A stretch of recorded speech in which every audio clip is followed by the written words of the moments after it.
Okay, I'm here with my friend Paul. And Paul, you and I met, I was thinking about it, we met in person about a year ago. At the red tables. But I actually met you online first. I was still in America, and I saw a video of you. I don't even remember how I came across it. I said, wow, that's really interesting. You sound like a nice guy I'd like to be friends with. And I sent you a message, and you messaged me back, said, yeah, you know, if you ever come to the Philippines, you know, let's get together, have a cup of coffee or a beer. Yeah. And out of like pure coincidence, I was sitting at the red table one day. Right. I'd only been here like 2 weeks. And you came walking by, I said, hey, Paul, you know, and we've been friends ever since. That's true. And now we're neighbors. Yeah. Yeah, now we're neighbors next door. But also we had some few things in common. Like I was in the car business for a while. I used to work on cruise ships. Between that, I used to sell cars. And you said you were a finance manager? That's correct. Which is a pretty big job. What dealership was it, or what kind of cars was it? It was a Ford dealership in Las Vegas. I'll leave the name out. Yeah. You know. Oh, that's fine, yeah. Just for I sold Ford for too. their sakes. Yeah. Yeah, Ford but we were stock's actually the number 5. We were the 5 largest Ford dealership in the United States. 5th largest, I should say. Yeah, dealerships. So we were busy. They're getting hammered now. Yeah, they're I brutalized. mean, I hear that a lot of the stadiums and stuff that should be having baseball games, their car lots are full of cars from all the dealerships where they can't sell them. So going back, you were in Las Vegas for how long? For a long 30 time? years. 30 years. Yeah, or more. Okay. And you were married before. I was. You married just one time? Twice. Twice. Yeah. Okay, the first time you got married, how old were you? I was 30 years old. Okay. And where did you meet your wife at? I met my wife in Las Vegas. Really? Yeah, I was on a weekender with a friend of mine named Brett Nodine. Yeah. And we used to I was living in the San Fernando Valley in California. Yeah. And we used to buzz back and forth to Vegas because we both like to go gamble and run around. And we used to have a budget of $200. And we used to get these coupons. This is back in the early 80s. Wow. And you used to fly up there for like $20 and they'd give you a free room as long as you put $100 in the bank or whatever at the casino. And we just went up there, 2 young guys acting a fool. And I met my first wife in a nightclub in Las Vegas. So you got married. Now, did you have a child with her, or was it? I did. That was your son, or? That's my biological son. I have 3 kids, 2 of them are adopted. Okay. And so you were with her for how long? I was with her for 2 years. Oh, short. Okay. Very short time, yeah. And then how much time between her and the next wife? Probably a year. Oh, wow. Quick. Yeah. That was the 2 big mistakes. And how long were you with her? 9 years. A long time. Okay. Yeah. And the whole time you were in the car business at the same dealership, Absolutely. or? Well, I worked, obviously, when I was in California, I worked Yeah. for Ford and in Santa Monica. And then when I moved to Las Vegas, I went to work for Ford there also, same position. See, I just sold cars, but I remember like finance manager, that was a pretty big job. Yeah, You know, that's, I you started know. off in the car business and I sold cars for 2 years until I got at a place called Keys Toyota. I started off with Toyota. And you had to be the #1 salesman to get promoted there. And so there was a thing about a year into my little sales career at Keys Toyota where they said do a walk-around presentation on a car. No, I've done those. Okay, so you have a car in the showroom and it's a little contest. They close the doors and you can volunteer to do it or not do it. Yeah. And so I volunteered to do it. So I did a walk-around on this car. And the finance director was watching.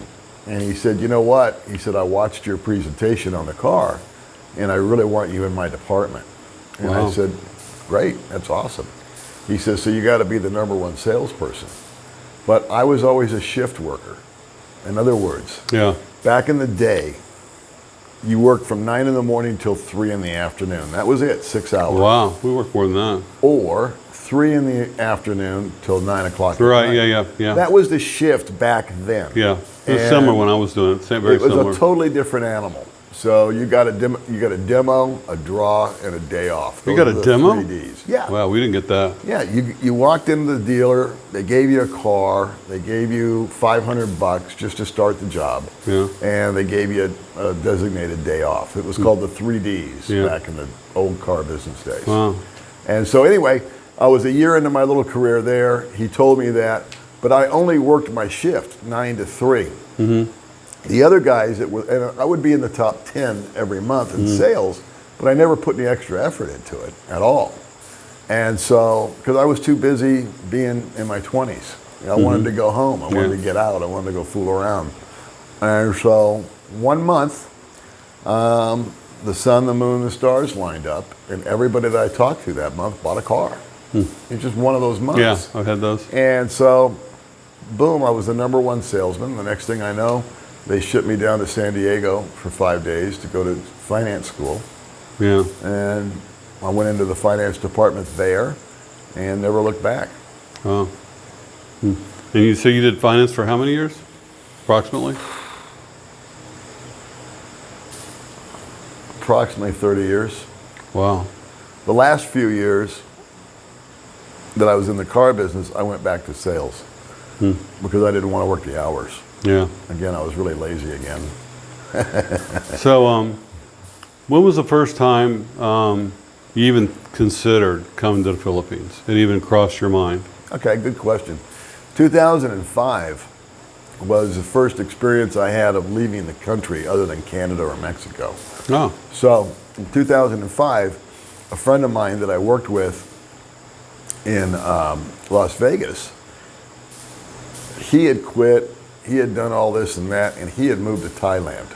And we were still very good friends.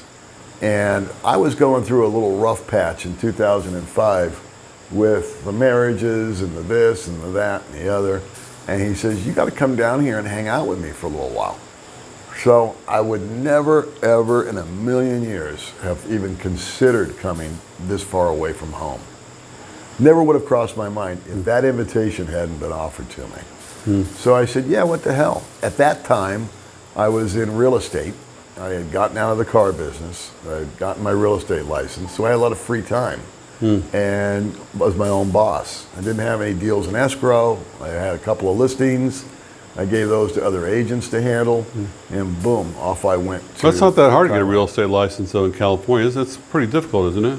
Yeah, I mean, my proudest you achievement. just go get one. You got to learn some stuff. I was licensed at that time in Nevada. And then later on, I was licensed in California. And my proudest achievement is that I passed both tests the first time, where most people, I think it's like a 90% failure rate. Wow. And so that's just one of those things. So anyway, I went to Thailand, and I was with my buddy Gary. And This is Gary that now lives in Vietnam. The guy you did, and you got a YouTube channel, so I remember you spent like a month with him, right? yes. Okay, yeah. Yeah, we've been to Thailand together, we've been to Indonesia together, and we've been to Vietnam together. But back to 2005, when I went there, I went for 2 weeks and I ended up staying for 2 months. Wow. And just kept extending the plane ticket. And again, back then it was easier to do all that stuff. And when I came back, that was the definitive time. That was when I discovered Southeast Asia. And I was changed. It was just, I was never ever, it never crossed my mind to stay in America when I retired. The die had been cast. And in fact, in 2009, I went back to Thailand. He was still there. He owned a little 12-room guest house. And I went back. I lived there for 11 months. From 2009 Where in Thailand, by the way? Phuket. Oh, yeah, I've been there. Yeah. Nice place. Yeah. So I fell in love with the people. I fell in love with the place. And my intention after I got back from there was to retire in Thailand. Now, why did you change your mind? 2012 was getting about 3-4 years away from me reaching the magic age of 62. Yeah. And so I started to research online best places to retire. And I'd heard a few things I'd realized a few things on that almost 1 year that I lived in Thailand that it wasn't as simple as it seemed. In other Yeah. words, the visa requirements, you had to go on these runs. Yeah, the visa you runs, had to go yeah. to Myanmar or Burma, whatever you want to call it, and do this whole rodeo once a month or every 2 months. The language. The language, there's a lot of positives there, but there were enough negatives for me to open up my mind a little bit to other alternatives. So I looked at the 10 top places to retire on whatever. I think I typed that into Google. And I started looking at Costa Rica, and I looked at the Philippines, and I looked at Thailand and Vietnam and Cambodia. It was mostly southeastern stuff. Yeah. A couple places I'm sure I'm forgetting. And I just sort of did a process of elimination. And I started watching YouTube videos of guys in all these countries. And so I looked at the cultures, I looked at the food, I looked at the cost of living was extremely important to Yeah. me. And I was able to boil it down finally at the end of the day to the Philippines. And I figured that the Philippines would win out because one, the cost of living was super competitive, and number two, English is spoken more here than any of those other places. Yeah, true. Yeah. So, when was the first time you came to the Philippines? 3 years ago. You came here to stay, though. You didn't come like you just, right. wow. That's you just right. jumped off the edge, huh? That was it. I was done. Now, did you come to Dumaguete? Did you go someplace else? Dumaguete only. No kidding. Well, I landed in Cebu. Yeah, me So too. I had yeah. a fun 24 hours there, which I did Yeah. a video about. Yeah, same with me. It's like I saw some YouTube videos. I was going to go to Thailand also. I saw some YouTube videos, and Rike, which is a good friend of yours, I know, and he did a video on where I used to live, Dulce Vita. I said, wow, it looks like California, just what I'm looking for. I'd be more comfortable with something that is familiar, and it all worked out great, you know. So Well, Rike now- is the guy that convinced me to come here. Him along with Bud Brown. Yeah, I met him watched too. him. Ned from Philippine Dreams. And then there was another kid that I watched, Chris, who has a Brit in the Philippines. He doesn't live in Dumaguete, he lives in Naga. But I watched those four guys almost exclusively. And I watched them for years. Yeah. And just kept getting more and more convinced. And the more and more I listened to them, the more it boiled down. I was originally going to move to Cebu. And then as I boiled it down and drilled it down and got into the finite details of it, I decided on Dumaguete. Yeah, there seemed like more things to do there, but when I looked at apartments, they were a lot more expensive. And then you had to sign like a year lease too, and there were just some drawbacks. And I Well, kinda- it was interesting because I met my physician is Filipino. And I happened in the last stages of my car career, where I went back into sales, I encountered a lot of Filipinos. There's a lot of Filipino Americans. Yeah. There's a lot of OFWs. And just by circumstance, I would talk to them. And they said, "Where are you moving to?" And I said, "Cebu." And they'd go, "I don't know." And I'd say, "Well, where do you recommend?" And none of them said Dumaguete. They all mentioned their hometown, you know, Yeah, yeah. Mindanao or this one or that one. And so I started to mention to them Dumaguete, and they said, "Yeah, that's a nice place too." But they all kind of turned their nose up at Cebu. And they all were worried, if you will, about my safety, the cost of living, Oh. the pollution. So, I hadn't heard about safety there. I mean, that's something I hadn't heard. yeah, well, if you go around the wrong street at the wrong time there, Really? it's like the States. I mean, if you Yeah. go down the wrong street at the wrong time in any city, there can be an issue. That's like, you know, I've been here for a year myself, and my family will, from time to time, they bring up the same thing. Oh, is it safe there? You know, are you worried, you know? And I said, Mom, you know, how many people have been shot? She lives in Louisville, Kentucky. How many people have been shot in Louisville this week? Right. Every single day someone gets Right. shot. Then they had the riots there. Right. And the same in Florida where my brother lives and my other brother lives someplace else. And this stuff's going on in America all the time, all this violence. I haven't seen, I know there's been some killings while we've been here. Yes. Someone told me about them. But I personally, in 1 year, I've not seen any violence at all. None. I've not experienced any. I've never even seen two Filipinos in an argument. I have. You have? Yeah. Yeah. Yeah. And there was one time where I was dating a girl who lived in what's called the bad section of town here in Dumaguete. Yeah. And that's where her boarding house was. And I was taking her home at night. And she said, drop me off here and I'll walk the rest of the way. I said, well, why don't I just drive you in? She said, there was a real good chance you won't drive out. Wow. Just because it was a rough neighborhood.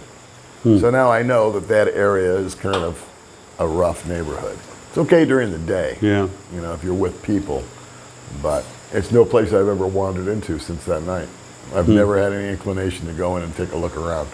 I didn't even know those existed here. I'm sure it exists everywhere. But It does. It does. But you're right. I mean, if there's shootings here, it's usually over jealousy Yeah. between the Filipinos. And once in a while, a foreigner will get shot.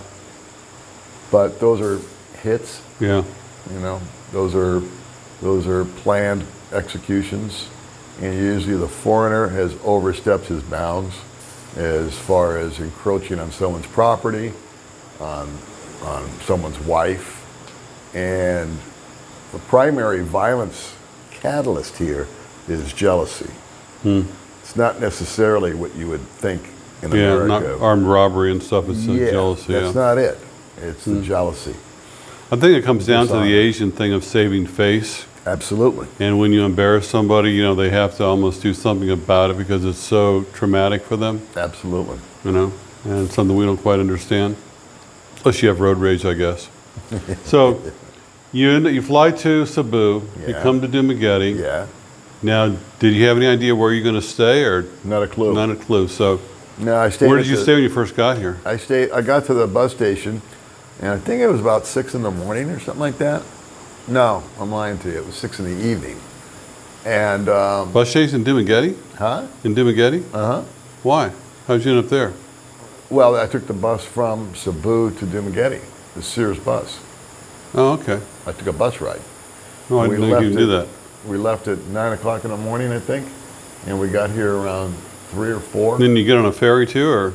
You can take a ferry, a plane, or a bus Okay. from Cebu to Dumaguete. Okay. I didn't even know that. Oh, really? I thought it was an island. Well, they put the bus on a barge, Okay. and they floated over. Oh, I was right. Okay. Yeah. Yeah. All right. So that's how they did that. In fact, I have a video of that on Facebook. So where was I? Oh, so I Right. got to town. It was maybe 3 or 4, not 6. And I just got on a trike. I had a suitcase and a backpack. And I said, take me to a hotel. That was that. And he drove me to a place called the Tip Top Inn. And I went in, and it was like $20 a night. And I said, great. And I took a room. And I stayed there 2 nights. And I contacted Rike. And I said, he goes, where are you staying? And I said, the Tip Top. He goes, well, right across the street are some apartments called Hermagina. And they're easy peasy. In other words, you don't have to sign any contracts. You can stay Yeah. for a month. You can stay for a couple weeks. It's kind of like a Yeah. executive suites kind Yeah. of place. So I did that. And I lived there for 6 weeks. And How was that? horrible. Horrible. Couldn't stand the place. What was wrong with it? Oh, you name it. It was about the hottest place I've ever lived in. The sun just came directly. Oh, yeah, yeah. And they did nothing about that. They said it came with internet, but it didn't come with internet. I had to go buy a router. It didn't come with any sheets or pillows or anything like that. I made a lot of assumptions. Yeah. And it's my fault. I own all that. But the first 3 or 4 days, I was running back and forth to Robinson's, buying sheets and pillows and routers and How were you getting around Coffee. back then? Had you already got a motorbike, or oh you just no, I was taking tricycles? trikes and I was walking. Yeah. And yeah, so the first week was a real hump. Just trying Did you to start get- having second thoughts, like, you know, maybe I fucked up, maybe I should have done this, or maybe I No. no? No, no. You I- said, whatever problem, I'll just I- deal with this it. Is, this is, you know, part of it. Yeah. This is what you do. And the first night, I just slept in the place without any sheets. Yeah. You know, all I had to do is sleeping. Yeah. Like camping, right? The only aggravation that I had there was the place was filled with kids, and they were real noisy, and the sun would beat down, and turn the air on and it wouldn't cool off. I literally had to leave the apartment from 2 o'clock till 6 o'clock. Wow. Because no matter what, you could not cool down. Well, why'd you stay for 6 weeks? Because I was looking, well, I was still getting settled. Oh, I see. I hadn't bought a motorbike. I was actively looking. I used a trike driver that I rented to drive around and look for apartments. But you have to understand, I don't know the lay of the land at all. I don't know anything. Yeah. I don't know left from right. Yeah, I was the same way. I don't knew know the nothing. good part from the bad part. Right. No matter how many videos you watch, it's one thing to watch a video, it's another thing to go out and do it. So finally, the saving grace for me was after about 3 weeks, I finally got the courage to rent a motorbike. I was terrified of the traffic out here. Yeah, yeah. It's kind of scary the first time. You know what I mean? Yeah, And so I do know. I got the motorbike, and then once I got the motorbike, that gave me the freedom to really do it my way, because the trike guy didn't know what I was wanting. It was laborious. It was hard to ride around in. It was not a fun time. And like I said, the neighbors were goofy. And but once I got the scooter, I came up here to Valencia, and I must have taken 12 or 13 pictures of different apartments, houses, etc. for rent Yeah. that I just wanted to look at. Right. And I called them all, and none of them answered. Typical. None of them. Until, well, you were at my old apartment. Yeah, yeah. And until I went to my old apartment, and I called the number, and the lady answered right away, and she said, "I'll come up and meet you." Very professional. And I took one look. I said, "I'll take it." And so it was 2 or 3 weeks until this guy was going to move out, and the first of the month came around. So I just humped it out at the Hervagina until that time came. Yeah. So you moved in, and then did you just keep on renting a motorbike? Did you buy one, or we I just- rented a motor. I had given myself 6 months to make up my mind. That was my time frame. Yeah. Was I'm going to go to the Philippines. I'm going to go to Dumaguete. I'm going to give it 6 months, and I think that's a fair time for me to make a fair assessment Yeah. as to whether it's going to work or it's not going to work. Right. And the worst case scenario in my head was it was a plane ticket home. All I had to do was go home.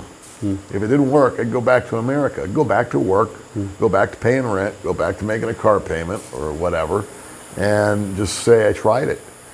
The other alternative was to say, well, I don't like the Philippines, but I'll go back to Thailand, see how that works. Vietnam, Indonesia. I'm here, I can bounce from place to place. Travel, of course, was a lot simpler back then. Yeah. It was cheaper back then. It was less cumbersome. So, but the bottom line is, after 6 months, I said, okay, this is what I want to do. And that's when I bought a motorbike. So I rented up until then. I didn't want to make that commitment Right. until I had committed myself. Kind of what I did too. Yeah. So you're there for 6 months. Now, when did you decide to do your YouTube channel? 'Cause you've got a really successful YouTube channel. I mean, a guy like you, you're the same age as I am. Yeah. I mean, making money off the internet is something young people do. Right. And what made you decide you could even do that, or made you even think you could do it, or how did you even get that in your head? In 2012, I think I mentioned I started looking at YouTube. Yeah. And I was watching all these vloggers. Yeah. And so I said, I think I want to do that. I want to do what those guys do. And so I created a YouTube channel in America in 2012. Oh, you did? Yeah, never did anything with it. I just set the site up. Yeah, yeah. You know, it's like setting up a bank Yeah, account yeah. and putting $1 in it. Yeah, And just saying right. it's there. Yeah. So I had the thing, and then when I came over here, I talked myself out of it, because I said, number one, I don't have all this. I thought you needed all this whiz-bang equipment. Right. Yeah. All the guys that I was watching had GoPros. That's what I thought too. Yeah. And they had this editing tools, and they were skillful at this, and microphones, and drones, and music. You know. And I said, you know what? I don't have, number one, I don't have the money to buy all that stuff. Number two, I don't really have the inclination to do it anymore. Yeah. Those guys are good at it, and I'm not. I've never done anything like that. And it just took a back seat, you know, to my thoughts. It was one of those original thoughts that, well, if I'm ready, I'll be set up for it. Right. And when I came out, I said, nah, this is not something I want to do. But what I was doing was I was making Facebook videos. Oh. And I was posting them on Facebook, and the only reason I did them was for my family and my friends back home, especially my dad, because he has Facebook, and he would say, make sure you send us pictures and make sure you send us videos. So I videotaped my apartment at Hermagina. I videotaped this, I videotaped that, wherever I went.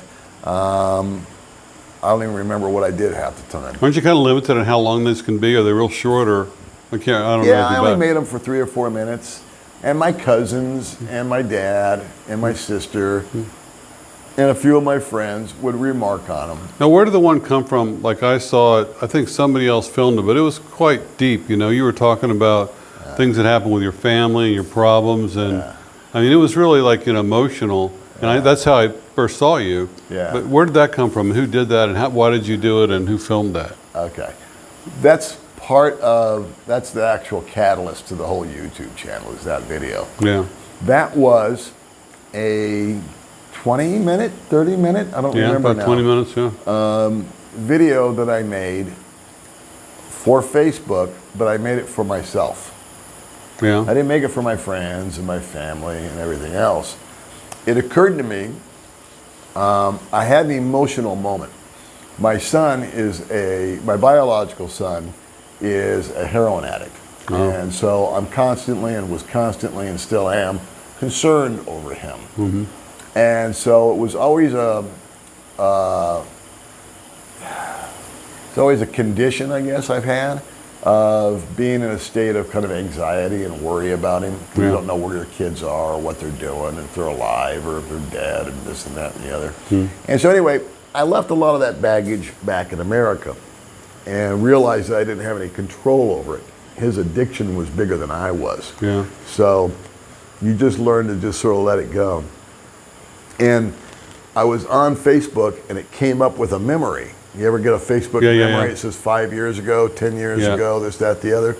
So this memory came up of myself and my son, and it was a picture of us when he was a little kid, a little toddler. Oh, wow. And it evoked this whole parental love and all that. Yeah.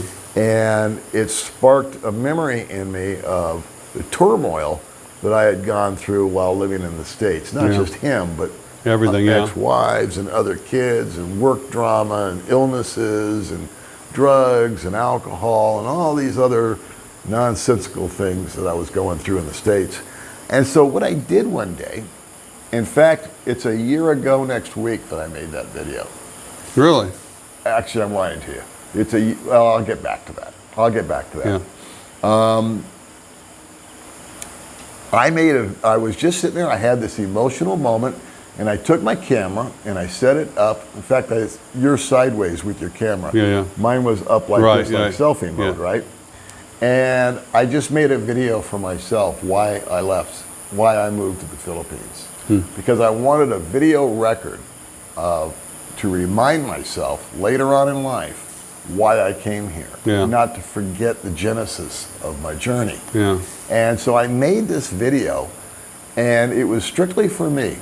And 2 or 3 days later, I thought, what the hell? Maybe somebody else would like to hear my story. So I posted it on Facebook. Oh. Something for my dad, something for my family, cousins, uncles, nephews, whoever can watch it and kind of give them an explanation as to why I moved here.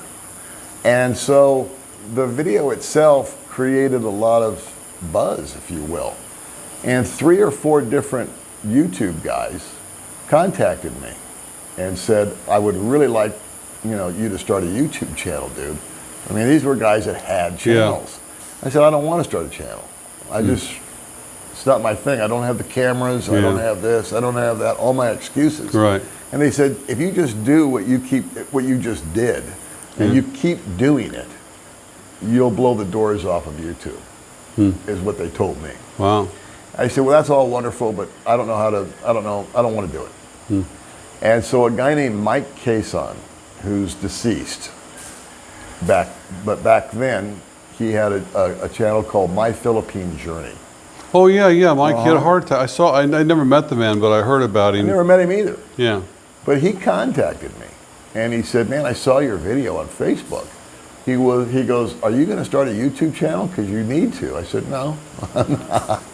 And so, Like the universe that keeps telling you to do this, and you weren't listening. all these guys are pounding me, and I said, "No, I'm not doing it, man."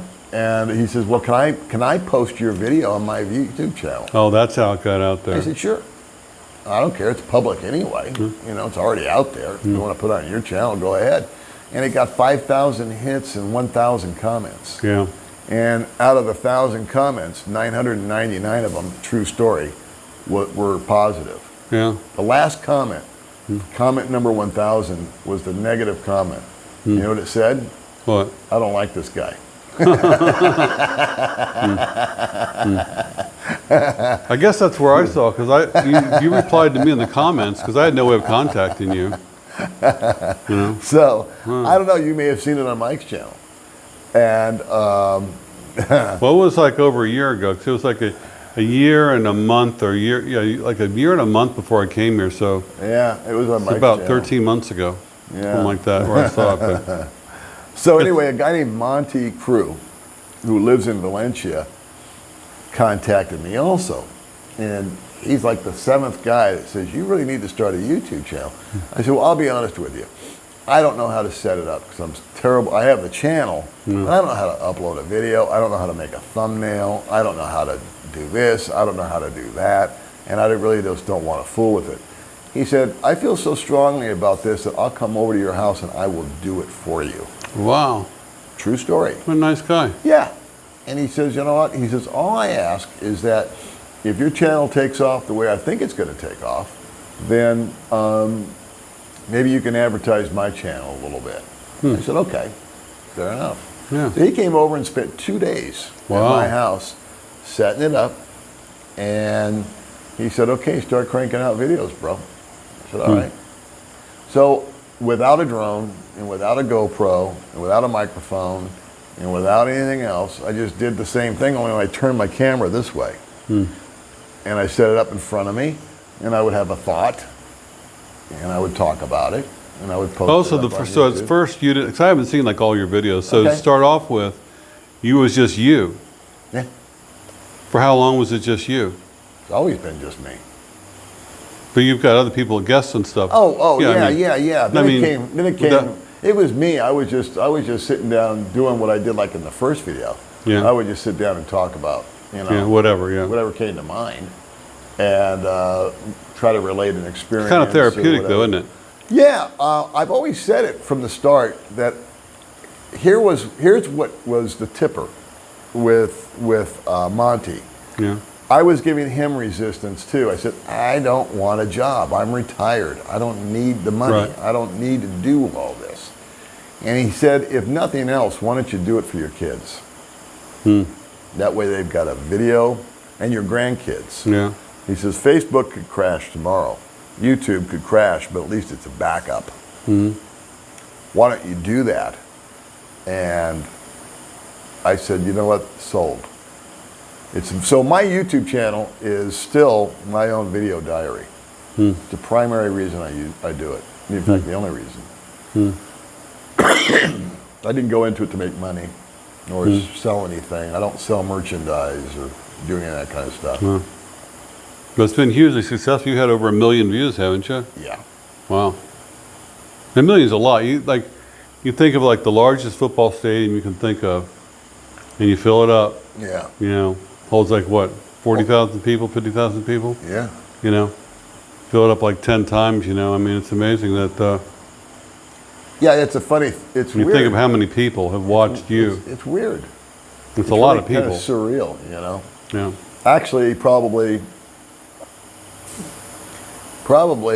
within a week, it'll go to 2 million views. It's a few thousand views away from kicking 2 million. Did it start taking off right away, or was it like It did. right away? It did. It did. It didn't. Getting to the first 100 subscribers was like just guys like you. Yeah. You know, people I knew Hey, I started a YouTube channel. If you want to watch it, you know, great. If you don't, great. And again, I never gave it any thought. And then it slowly started to pick up a little steam. But it took, the qualifications to get what's called monetized is 1,000 subscribers and 4,000 watch hours. And my channel did the opposite of what 99% other channels do. I hit the watch hours way before I hit the subscriber mark. In other words, people would watch my videos from start to finish. Yeah. Where the majority of videos are watched for 3 minutes. Oh. And then people get bored and they skip out. But I had some fascinating people on the channel. You know, just funny people, just ordinary people that made you laugh. And they had funny, they were just great people. So those interviews that I did were hysterical. So, and people ate it up. So anyway, finally I got to the magical 1,000 subscribers. And I had they wouldn't monetize me. They wouldn't pay me because they said I'm under review. And I was under review for full 4 months. wow. Now most people are under review for 24 to 36 hours. And then they get monetized. They held me back for 4 months. Because I had one video. It was called Suicide and Depression. I remember that one. That was a great one. That was the one where the word suicide and depression, I get it now, but I call them the man buns at Google, didn't like it, and they were afraid of it. And I can get behind why they would be leery of it, because there are teenagers that bully other teenagers and actually cause them to commit suicide. Yeah, I know. You know what I mean? In America. And so I could see where the red flag would come. Was it because of the title? If you could have discussed all that, but you didn't have that title, it would have been fine. If I hadn't had that title, it would have been fine. Oh, interesting. No, That's a good tip for everybody. I just did a video. I just released a video about a little orphan. You okay with your microphone? Yeah, I saw that. I saw that video. And they demonetized that. Really? Yeah. And that's had almost 10,000 views Wow. in 24 hours. But they demonetized that because it says abused. Right. It has the word abused in it. And it's just a story of a 19-year-old girl that was abused by her employer. And then they reviewed it, and they said, no, it's not the kind of content we want to put ads on. Wow. And that's okay. Wow. But it's still out there, though, right? Just Absolutely. demonetized. Absolutely. Well, Because it's my video diary. yeah. You know, it's for me. It's not, again, I didn't start this thing to make money or it's still, if I made, you know, $12 a month off of it, that'd be fine. Yeah. Yeah. So, you've been here over 3 years now, right? Yeah. And you never once thought about turning around, going back to America? Honestly, I haven't. Me neither. I honestly haven't. No. In fact, I've left the country a couple of times. I've taken a vacation for my vacation, as we like to say. And you do need a break from all of it. Yeah. Because there's a lot of knucklehead stuff that goes on here that makes you crazy to some degree. Yeah. And you got to be able to roll with that. But change is good. A different point of view is good. Like moving here to the new apartment was good. There's really nothing wrong with my other apartment. Yeah. I mean, it's a nice place. Yeah. But I said, you know what? I've been staring at the same friggin' coconut tree for almost 3 years now. I need a change of view. I need a different outlook. Do you ever think, like, you know, you and I are the same age. You ever think about, like, okay, what am I going to be doing when I'm 80, when I'm 75, and say, you know, the health starts going and, you know, God forbid something else happens, you know. Yeah. Do you think you would ever, like I've got really good insurance back in America. I don't know if, like, and I've had quadruple bypass surgery too, so I've thought, like, if something bad happened, cancer, whatever, would I go back to America? Would I just, like, let it all in here? You know, and you go with that in your mind, because right now, I don't know about your life, but with me, it's like things have never been more perfect. I mean, I'm happier than I've ever been. Right. And I think you are too. Right. But you know that sometime in the future, you never know when, I mean, it's going to be a motorcycle accident or a health issue. Something's going to happen to us. Something happens to everybody. Right. and we've seen our friends and people we know, Yes. you know, things have happened to them. Have you thought about that at all, or do you have any, like, you know? Easy to answer. If I go out with a heart attack or a motorcycle accident that's going to take me out quick, Yeah. obviously I don't have any decision to make. Sure. If I got but I have Medicare and I got the Part B. I pay for that every month. So I have the option to go home, Yeah, me or to too. go to Guam or go to Hawaii or wherever to get medical care. So if I was diagnosed with something that was, you know, going to be a 2-year deal, like chemotherapy or whatever, where I could get treated and possibly extend my life, I just have to put this on hold, go there for the treatment, if it was going to be big, expensive, and long, Yeah. and then come back would be my plan. The way I But see if it- I had something that they said, you know what, Paul, you got